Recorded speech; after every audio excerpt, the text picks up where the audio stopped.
Health is wealth slogan तो हम सब बचपन से सुनते आए हैं, लेकिन इस हेल्थ को कैसे दुरुस्त रखना है और इस काम में फार्मास्यूटिकल का क्या योगदान हो सकता है, इसकी जानकारी लोगों तक पहुंचाने के लिए हेल्थ एंड वेलनेस कॉन्क्लेव 2021 का आयोजन किया गया है। उत्तराखंड की राजधानी देहरादून में हुए इस कॉन्क्लेव में देश भर से आए डॉक्टर्स और विशेषज्ञों ने अपने अनुभव साझा किए। सहारा न्यूज नेटवर्क इस कॉन्क्लेव का मीडिया पार्टनर था। कोरोना महामारी ने सिखाया देश को आत्मनिर्भर बनना। सोशल टॉक्स द्वारा आयोजित किया गया health and wellness conclave 2021।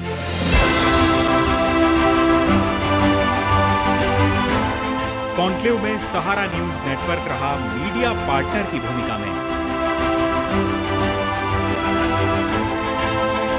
Pharmaceutical sector के योगदान और महत्ता पर भी विस्तार से बातचीत। To provide safe, efficacious and quality medicines to the country. Virus का संक्रमण कम करने में हर्बल दवाइयां भी कारगर साबित। ऐसे में कार्यों के माध्यम से समाज में हम एक जागृति ला सकते हैं। उत्तराखंड की राजधानी देहरादून में हेल्थ एंड वेलनेस कॉन्क्लेव 2021 का आयोजन राजपुर रोड स्थित होटल मधुबन में सोशल टॉक्स की ओर से किया गया, जिसमें सहारा न्यूज नेटवर्क मीडिया पार्टनर की भूमिका में था।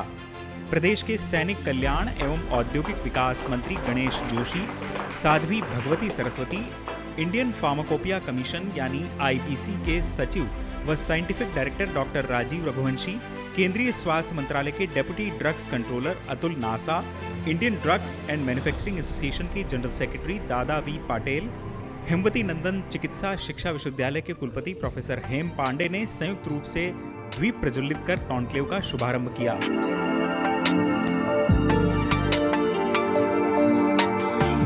कॉन्क्लेव के पहले सत्र में कोरोना महामारी के दौरान सामने आई चुनौतियों के साथ ही फार्मास्यूटिकल सेक्टर में हो रहे आमूलचूल परिवर्तन पर विस्तार से बातचीत की गई। वहीं विषय के विशेषज्ञों ने चिकित्सकों के प्रेस्क्रिप्शन के बिना दवाइयों यानी एंटीबायोटिक्स का उपयोग और सेहत पर पड़ने वाले इसके दुष्प्रभावों पर भी प्रस्तुतिकरण दिया। दवाइयों की ट्रैकिंग और मॉनिटरिंग के लिए देश प्रदेश में हेल्थ केयर सिस्टम का डिजिटाइजेशन किए जाने पर भी जोर दिया गया। वहीं ऑनलाइन फार्मेसी से फायदा और नुकसान और इसकी नियमित निगरानी के लिए ठोस तंत्र विकसित करने की बात भी कही। इसके अलावा विषय के विशेषज्ञों ने हर्बल मेडिसिन की उपयोगिता पर भी विस्तार से अपनी बात रखी। वहीं कॉन्क्लेव का संचालन डॉक्टर रेणु यादव व आकांक्षा ने संयुक्त तौर पर किया। सोशल टॉक्स के संस्थापक Sachin Gandhi, doctor Diwakar Shukla, doctor Himanshu, doctor Vijendra Singh, doctor Gaurav Pathak, doctor Vinod, doctor Prashant Mathur समेत अलग अलग फार्मा इंडस्ट्री के प्रतिनिधि, शिक्षण व तकनीकी संस्थानों के शिक्षक आदि भी इस अवसर पर मौजूद रहे। वहीं प्रदेश के सैनिक कल्याण एवं औद्योगिक विकास मंत्री गणेश जोशी का कहना है कि राज्य में फार्मास्यूटिकल के क्षेत्र में अपार संभावनाएं हैं। कोशिश की जा रही है कि इस सेक्टर से जुड़े विषय विशेषज्ञों के अनुभवों का फायदा लेते हुए फार्मा उद्योग को और मजबूत किया जाए। उन्होंने भरोसा दिलाया कि फार्मा सेक्टर के सामने जो समस्याएं हैं उनका निदान करने के लिए पड़ोसी राज्य उत्तर प्रदेश, हिमाचल प्रदेश और राजस्थान से भी सहयोग लिया जाएगा। आज मैं आयोजकों को साधुवाद देता हूं कि उन्होंने ऐसा सुंदर कार्यक्रम यहाँ पर आयोजित किया, जहाँ डॉक्टर्स यहाँ पर बहुत ही अच्छे डॉक्टर्स यहाँ पर थे। वहीं फार्मा के क्षेत्र में काम करने लोग यहाँ पर थे और फार्मा के क्षेत्र में हमारे उत्तराखंड के अंदर बहुत संभावनाएं हैं और सौभाग्य से मेरे मंत्रालय में ये फार्मा आता है और मैंने आपसे कहा है कि आप अपने अनुभवों का लाभ मुझे देंगे तो निश्चित ही तो मुझे बड़ी खुशी होगी।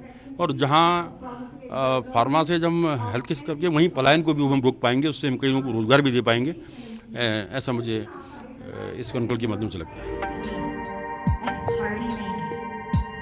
वहीं हेल्थ कॉन्क्लेव में पहुंची साध्वी भगवती सरस्वती का कहना है कि कोविड-19 के प्रभाव ने हर व्यक्ति को सिखाया है कि सेहत को तंदुरुस्त क्यों रखा जाना चाहिए और बीमारियों से लड़ने के लिए रोग प्रतिरोधक क्षमता को कैसे बढ़ाया जाए। उन्होंने कहा कि मन को स्वस्थ रखने के लिए जरूरी है कि तन को भी स्वस्थ रखा जाए। अध्यात्म से भी यह संभव है। हॉलीनेस से ही व्यक्ति के जीवन में हैप्पीनेस आती है। व्यक्ति को अपनी सेहत के प्रति बिल्कुल भी लापरवाह नहीं होना चाहिए। तो कोविड ने सचमुच हमको दिखाया कि हेल्थी होने के लिए we cannot think only about ourselves. We must think about the society, the community, the nation and the world. in order to be really healthy, all of us must be healthy. तो I'm so happy कि आज केवल health नहीं बल्कि पूरा wellness, क्योंकि जैसे हम कहते हैं peace is not just the absence of war. ठीक इसी तरह से health is not just the absence of illness. Health is a whole experience of joy, of fulfillment, of spiritual connection in myself, as well as a healthy and sustainable society with clean air, clean water, clean soil, and people working together for that health of the community and society. Indian pharmacopoeia commission यानी IPC के सचिव और scientific director doctor Rajeev Raghuvanshi ने दवाओं की उत्पादकता के साथ ही गुणवत्ता बढ़ाने पर जोर दिया। आईपीसी द्वारा इस दिशा में उठाए जा रहे कदमों की जानकारी भी उन्होंने दी। साथ ही उन्होंने कहा कि देश में फार्मा इंडस्ट्री का अपना विशेष स्थान है। कोविड-19 हो या इससे पहले आ चुकी तमाम महामारियां, इनसे पार पाने में फार्मा सेक्टर में काम करने वाले लोगों का जो योगदान रहा है उसको कदापि भुलाया नहीं जा सकता। कोरोना संक्रमण से बचाव के लिए 2 स्वदेशी वैक्सीन तैयार कर भारत की फार्मा इंडस्ट्री ने वैश्विक स्तर पर अपनी अलग पहचान बनाई है। उन्होंने ये भी बताया कि आईपीसी किस तरह फार्मा इंडस्ट्री द्वारा तैयार की जाने वाली दवाइयों की गुणवत्ता, मोनोग्राफ, ट्रैकिंग और मॉनिटरिंग का कार्य करता है। आगामी साल से मेडिकल डिवाइसेस के लिए भी मोनोग्राफ तैयार करने की योजना है। उन्होंने कहा कि देश में हेल्थ केयर सिस्टम का डिजिटाइजेशन करने की कोशिश की जा रही है ताकि रिसर्च एंड डेवलपमेंट के लिए सटीक डेटा उपलब्ध हो सके। ऐसे कर्म में बहुत आवश्यकता है, क्योंकि अब जैसे आपने इसको ही देखा, आज काफ़ी लोगों को पता नहीं था कि कैसे वो हेल्प कर सकते हैं। वो करना चाहते हैं लेकिन फिर भी पता नहीं कैसे करें। तो इस तरह से कम्युनिकेशन जो होगा लोगों के साथ, तो उस माध्यम से काफ़ी इम्प्रूवमेंट होगा। लोगों को समझ में आएगा कि वो इंडिविजुअल लेवल पे कैसे हेल्प कर सकते हैं पूरे हेल्थ केयर सिस्टम को इम्प्रूव करने में। सोशल टॉक्स द्वारा आयोजित हेल्थ एंड वेलनेस कॉन्क्लेव में हेल्थ कोपिया भी लॉन्च किया गया। इसके अलावा हेल्थ केयर एंड सर्विस व अन्य क्षेत्रों में सराहनीय कार्य करने वालों को अवार्ड देकर सम्मानित भी किया गया।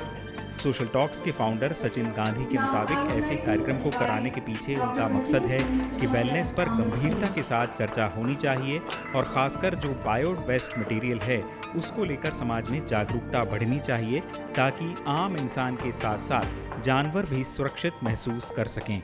हरा डब्बा और नीला डब्बा, एक गीले के लिए और एक सूखे के लिए, वो तो हम बहुत सुनते आ रहे हैं काफ़ी टाइम से, बट मेडिकल वेस्ट का बॉक्स कहाँ है? तो उसके लिए मैं गवर्नमेंट को अपील करता हूँ कि एक मेडिकल वेस्ट के लिए जिसमें मेडिसिन, सैनिटरी पैड, डाइपर्स, ये सब चीज़ें डाली जाए। अगर इसके लिए वो इनिशिएट लेंगे तो एनवायरनमेंट का भी फ़ायदा है, एनिमल लाइफ का भी फ़ायदा है। इस समय देहरादून से ब्यूरो रिपोर्ट।